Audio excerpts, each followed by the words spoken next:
I changed my jaw from this to this in just a few months, and doing this simply came from implementing a few habits and practices into my life. It wasn't because of puberty, it wasn't because I did surgery, all I did was improve the habits I was doing on a daily basis. So in this video, I'm going to show you exactly what even defines a good jaw and which habits you can implement today to ensure you improve every aspect of it over the long run. Also, if you don't know who I am, my name is Adrien. I help mostly men improve their looks by improving their health and their habits. I currently have a free program/community which covers the foundations of improving your looks, and I have a paid program with advanced modules and full protocols where I also help people on a more individual level. So with that being said, let's go back to the video. So before we cover how to improve every aspect of your jaw, we need to understand what even makes a good jaw to begin with. So whenever we find that someone has a good jaw, we're referring to a few things. First, a good jaw is characterized by having an elevated hyoid bone. So your hyoid bone is a bone located right underneath your jaw, and when that bone is elevated, your jaw will look a lot sharper, mainly from the side. Then second, a good jaw is also characterized by having a longer mandible. So your mandible is essentially your full lower jawbone. It includes your ramus of mandible, mandibular angle, body of mandible, mandibular condyle, and essentially every part of your lower jaw. Now, whenever that bone is properly developed and grown forwardly, your jaw will look a lot more developed. It's essentially the opposite of having a recessed jaw. Then thirdly, a good jaw is defined by having a low amount of facial fat. Whenever you have a lot of fat in your face, you'll blur a lot of the definition, which will make your jaw look a lot less attractive overall. Then fourth, similar to the previous point, a good jaw is also characterized by having a low amount of water retention. Whenever you hold a lot of water within your face, it will, just like facial fat, blur many of your features, which will again make your jaw look less attractive overall. Then fifth, a good jaw is typically characterized by having enough width or being wide enough. Whenever your jaw is wider, it will typically be more attractive so long as it stays within natural proportions. And then finally, a good jaw is characterized by being symmetrical. Whenever your face and jaw are equally developed on both sides, you'll generally look more attractive. Now, having some asymmetry in your jaw and face is completely natural, but typically the more symmetrical your face and jaw are, the more attractive you will be perceived. So all of these characteristics are responsible for making your jaw look more attractive. So throughout the rest of this video, we'll discuss how you can improve each of these areas and as a result, improve the overall appearance of your jaw. So the first characteristic of a good jaw was to have an elevated hyoid bone. Remember, this was a bone located underneath your jaw, and its position was heavily responsible for the sharpness of your jaw. Whenever you have a low-set hyoid bone, you'll typically look like you have a double chin even when you're not fat. You could sit at 12% body fat and your jaw could still look soft because your hyoid bone is low set. Now, the way you elevate that bone is through training the muscles that surround it. Around your hyoid bone, you'll have different sets of muscles, mainly your suprahyoid muscles and infrahyoid muscles. When both of these are trained, they'll hold your hyoid bone in a more elevated position and they'll tighten the whole area around your jaw. Now, the most important set of muscles out of both are your suprahyoid muscles, and the way you're going to train them is through two main movements, which I covered in a previous video already. The first is called supine chin raises, where you get on a bench or bed, and instead of curling your neck up, you'll try to make as many double chins as possible and try to squeeze the area around your jaw as much as possible. You'll do this 2 times a week, and each time you'll do 2 sets of 10 to 15 reps. Also make sure you warm up properly before. Now, the second exercise you can do is something called resisted jaw openings. In this case, you'll place your hands together, create a 90-degree angle between your index fingers and thumbs. You'll place your thumbs underneath your chin and your index fingers against your nose, and you'll then press with your chin while resisting with your thumbs. This is something you'll do after doing supine chin raises, and you'll do it 2 times a week, and each time you'll do 2 sets of 20 reps. Again, make sure to warm up properly to not risk injuring yourself. So these are the 2 main movements you can do. Both of these will help strengthen your suprahyoids and will over time tighten the muscles around your jaw and elevate your hyoid bone. If you want to have a more detailed explanation, I've made a video about it which you can check out if you want. Now, the second characteristic of a good jaw was to have a longer mandible. So your mandible was essentially the full lower jawbone, and the length of that bone determines whether your jaw looks recessed or not. Whenever your mandible is shorter, your jaw will look more recessed, but when that bone is longer, your jaw will look a lot better. Now, the way you make that bone longer, or at least ensure that your jaw doesn't look as recessed, is through developing another bone called your maxilla. If you didn't know, this is a bone which is located at the forefront of your skull, and it pretty much determines how the rest of your facial bones grow. If your maxilla is recessed, your jaw will look more narrow, it will be more recessed, your palate will be more narrow, and your mandible will also be shorter. On the other hand, if your maxilla is grown upwards and forward, your jaw will look a lot wider, it won't be recessed, and your mandible will also be longer. So as I said, your maxilla pretty much determines how the rest of the face grows. And in the case of your mandible, it will simply follow the position of your maxilla. If your maxilla grows backwards, so will your mandible. But if your maxilla grows forward, your mandible will also follow in that direction. So we understand that in order to develop your mandible, you will need to develop your maxilla. And the way you're going to do that is through relearning many of your myofunctional habits.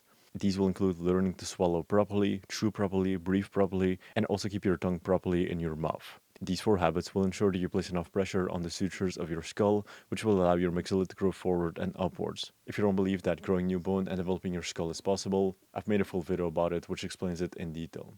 Now, out of those 4 things, the most important one you'll need to relearn is keeping your tongue in the right position, and the way you'll do that is fairly simple. First, you will start by placing your tongue behind your upper front teeth. So wherever you have a split, around here, that's where you'll place your tongue.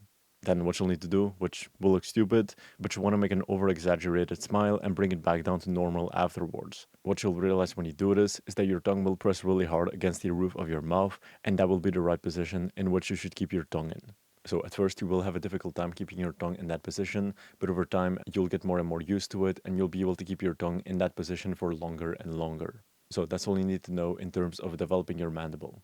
Now, the third characteristic of a good jaw was to have a low amount of facial fat. Whenever you have too much fat in your face, many of your facial features will get blurred and lose their definition. You could have a really good bone structure, but if that bone structure is covered by a layer of fat, it doesn't really matter because you can't see it anyway. So a very important part of not only improving your jaw, but your facial appearance as a whole is to lose facial fat. Now, the way you lose fat within your face is through losing body fat everywhere else. You cannot specifically target fat loss in certain areas unless you use surgery or certain medical devices. So what you need to do is lose body fat in general, and the way you're going to do that is through following a few things. First, you'll need to be in a caloric deficit, so consuming less calories than you burn. This will ensure that you're actually losing weight and therefore losing fat. Second, you'll then need enough protein. This will ensure that you maintain your muscle mass more easily and therefore lose a higher amount of fat compared to muscle. Then third, you'll need enough dietary fats. This is often demonized by the medical system, but we know that fats are a very important building block of your body, and in the case of getting leaner, they will ensure that your hormones, specifically testosterone, is optimized, which will again ensure that most of the weight you lose is fat and not muscle. And then finally, you'll need to do some form of resistance training. Doing any form of resistance training, whether it's actual weights or with your body weight, will ensure that you hold on to as much muscle mass as possible, maybe even build muscle mass, and therefore most of the weight you lose is fat. So if you want to lose body fat, these are a few things you need to ensure you have. I've made videos about getting leaner, which will explain this in more detail if you're interested. Now, the fourth characteristic of a good jaw was to have low water retention within your face. Similar to face fat, whenever you have too much water retention in your face, many of your facial features will get blurred and lose their definition. Again, even if you have a really good bone structure, it won't really matter if you have a lot of water retention because it won't be visible. Now, whenever you try to lose water retention within your face, there's a few things that you should place your attention on. The main 2 things you'll need to focus on, and both of these will give you 95% of the results, are to improve your nutrition and lifestyle. If you can improve both of these, the majority of water you hold in your face will be removed. Now again, if you want to learn how to improve your nutrition and lifestyle, we do have videos about it. Now, once you've improved both of these, something else you can implement is called a lymphatic drainage massage. So your lymphatic system essentially acts as a drainage system for your body, and when that system doesn't work properly and becomes sluggish, it becomes less efficient at removing fluids or toxins, and fluids can then accumulate in your face, making you look more puffy. So the way lymphatic drainage helps is through stimulating your lymphatic system, making it more efficient at removing buildup fluids and puffiness in your face. So the way you're going to do it is the following. First, you'll need to start by washing your face and hands and making sure that they are wet. This will make your face smoother and allow for better movement. Once you've done that, you want to massage the following areas. You'll start by going from your ears to your neck 5 to 10 times, then from underneath your chin alongside your jaw to your ears 5 to 10 times again, then from your nose to your ears and repeat that 5 to 10 times, then underneath your eye bags back and forth, again 5 to 10 times if you want to deep off your eyes, then from your forehead to your ears again, and to finish off you want to do a final neck massage as you did in the beginning, and you'll again repeat this 5 to 10 times. So this is something you can do once a day if you're trying to reduce built-up fluids, but if you're simply trying to maintain a good lymphatic flow, 2 to 3 times a week will be enough. So this will help you both immediately and over the long run, so I would just keep a rhythm that allows you to do it consistently. So basically, to reduce any water retention you have in your face, improve your nutrition and lifestyle as a priority, and add in a lymphatic drainage massage on top if you want to. Now, the fifth characteristic of a good jaw is to have enough width. Not to the point where it looks overdeveloped, but just wide enough. Typically when the jaw looks more narrow, it will look less attractive both as a man or a woman, because having enough width indicates proper health, that you've had proper habits growing up. So there's going to be 2 main ways you'll achieve more jaw width. Firstly, if you want to get a wider jaw, you'll need to expand the size of your palate. So the reason behind is because your palate is directly connected to your maxilla bone, and whenever you widen your palate, you also ensure that your maxilla bone grows both forward and wider. Then whenever you grow your maxilla bone forward and wider, this will ensure that the rest of your bone structure also widens, including your mandible. So again, your mandible, as we covered before, was essentially just your lower jaw bone. And when that bone widens as a result of your maxilla becoming wider, your jaw will also become wider as a result. Okay? So the first thing you need to do in order to widen your jaw, and specifically your skull, is to expand your palate. And this will again be done through learning to keep your tongue in the proper position, chewing properly, swallowing properly, and breathing properly. Now, the second way you can achieve more width is through developing your masseters properly. If you didn't know, these are your main chewing muscles located on each side of your jaw, so they're heavily responsible for helping you achieve a wider jaw. With smaller and less developed masseters, your jaw will look a lot more narrow, while if these muscles are more developed, your jaw will look wider. So we need to train our masseters properly. And main way you'll go about it is by learning to chew on your food properly, which will be the most natural and safest way to go about growing your masseters. Most people will start by using hard gum immediately, but the problem with that is that most people don't have good enough chewing habits or strong enough masseters to handle hard gum. If you had really good chewing habits from birth, you would be able to handle these without any issues, but you probably didn't, so you can't. For most people, using hard gum will lead them to have TMJ problems, chronic pain, inflammation, etc., because they simply don't have the strength required to handle these things. Most of us also have asymmetrical palates, meaning that chewing on hard gum will cause most people to have a more asymmetrical face. So basically, you just need to focus on improving your chewing habits. So the way you'll do it is going to be the following. First, you will need to choose the right foods to chew on. Certain foods are harder and tougher to chew on, and therefore activate your masseters more effectively. Some of them include steak, carrots, bread, nuts, and other similar things. Now, once you have this, in order to chew properly, you'll need to do a few things. First, anytime you take a bite, you'll need to chew on it 20 to 30 times before swallowing it. You need to ensure that every bit of food that is in your mouth is completely liquefied. Then, while you're doing this, you'll need to consciously focus on squeezing your masseters to engage them more and as a result develop them slowly over time. When you do this properly, you'll start to feel a really strong burn in your jaw as a whole, and if you do this with every single bite, every single meal, your jaw will start to develop itself really well over time. So these are the two main things you need to understand about improving the width of your jaw.